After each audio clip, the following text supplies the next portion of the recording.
Steve Akley here at my place, the ABV Barrel Shop in suburban St. Louis. This is where I'm at when I'm recording this. When you're watching this, I'm going to be in sunny Key West. I love Key West, Florida. Always have. Been there, I don't know, probably at this point 15 times, I'd say. We've gone, this will be the 6th year we've done the Distillers Summit in Key West, and then been there many times with the family. Also used to do a lot of business trips, not necessarily in Key West, but in Miami I would be. And I would stay over the weekend and then drive down to Key West and spend some time there. So been there many times.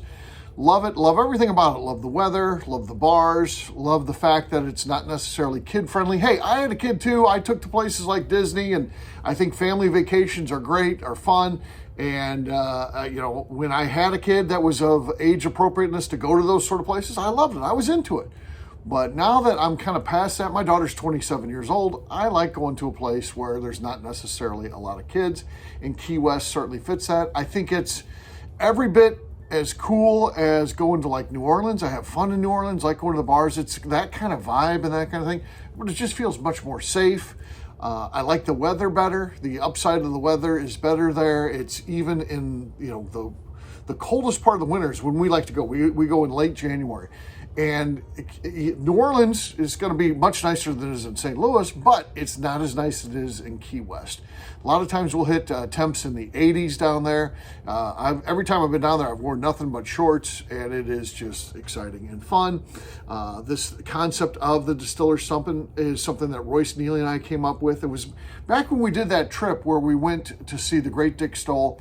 We were in the car a lot because we drove up there. And one of the things we were talking about, because we were newer friends at that time, was where do you like to take vacations and stuff like that? And it turns out we didn't have a whole lot of crossover. There weren't a lot of places that we both like to go other than Key West. So since we both love Key West, we thought, you know what? We should do something there. We started talking about, what would be a good time to go.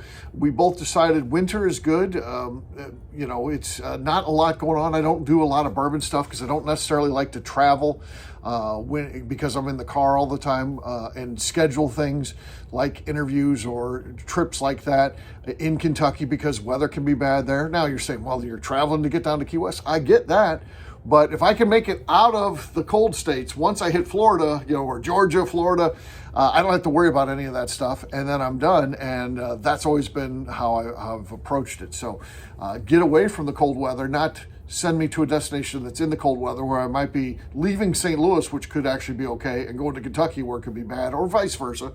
So it's just much better to get down there. So we had this idea, put this thing together, invite fans of the ABV Network, my podcast and stuff like that, as well as people from the industry. From year one, I mean, we had, Alan Bishop was there. We had Stephen Fonte and Steve Beam from Limestone Branch there. Of course, Royce was there. And we've had, at least a dozen other different distillers with us through the years. And it's been, just great. This is, like I said, the 6th year that we're doing it. We started in 2020, right before COVID. You're like, well, that's a COVID year. Well, it was right before. We were in January. Now, I know there was some stuff kind of going on in the background while we were there, but we never even thought, this is going to be a factor or this is going to be any sort of thing that impacts us in any way other than watching it on the news at night. Of course, it did. But at that time, January of 2020 wasn't really an issue. It would be an issue in 2021, much smaller group. The smallest group that we ever had was 2021, and you had less than 10 people attend the thing. But it did carry on. There's continuity there. Most things, we had to take a year off, and you still count it, though. We've been doing it for, 20 years, and of course we had to take off COVID because everybody did. We even had it during 2021 when COVID was full on. So, and I guess our high water mark, I think we had, 2 years ago, 45 people. We've only got 21 this year, but that's because the prices of the rooms have gotten so expensive down there. Everyone's kind of figured out it's a great place to go. That being said, one of the key drivers of the fact that it's so expensive for rooms are going away. There was this big food and wine festival that decided to move out of Key West. I think they are in Atlanta now or something like that. It got to be, again, rooms got to be an issue, too expensive. People complained about it, so they took their business elsewhere. I also understand, and I don't know this for sure, but I've heard from good sources that the Mile Zero Fest, which also goes on the exact same time we're down there, is going away.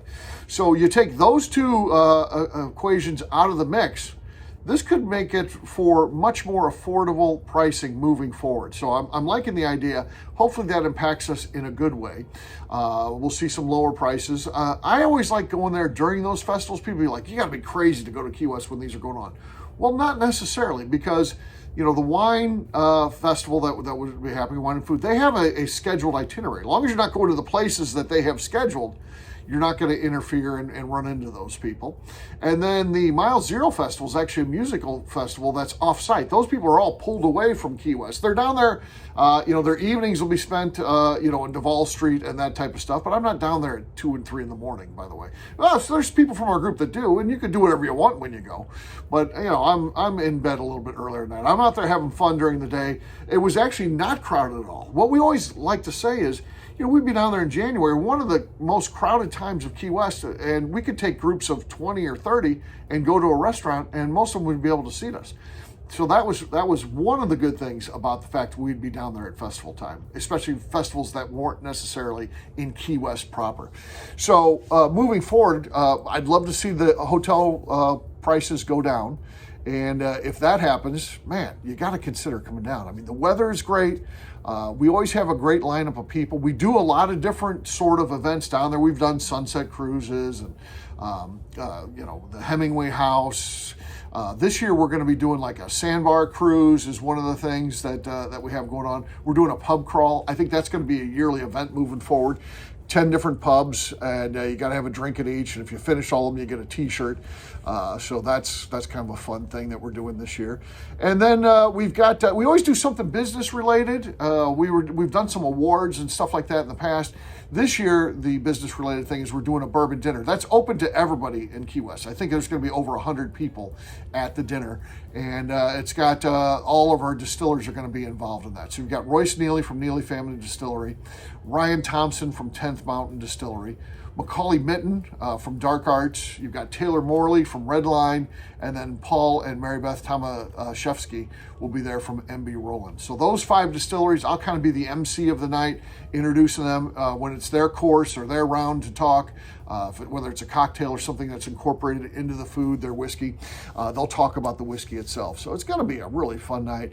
We do a lot of cool stuff like that. There's no cost to attend the Key West Distillers Summit in terms of there's no festival cost. There's no any sort of price that we assess you to be a part of it. Now, we do have the individual events. Like if you're going to go to the Sandbar Cruise, that's $50. So it's just a straight pass-through. That's what it costs. We organize it. We say we're going to go at this time. If you want to go, you pay your $50 and then you're in. So we do those sort of things, but there's no cost to attend other than your personal travel costs and whatever entertainment and food that you consume while you're there. Consider it. The weather is great. We're usually, like I said, in the high 80s, something like that. As low as the low 70s, which is some people think that's very cold when we're down there. I'm not thinking of it in that way. I'm thinking of what it's like back in St. Louis, and it tends to be icy, snowy, 30s, 20s, teens. We don't see anything like that in Key West. So just a good time. So consider joining us next year in 2026 to the Key West Distillers Fest. And I think once you attend, you'll be with us every year. See ya.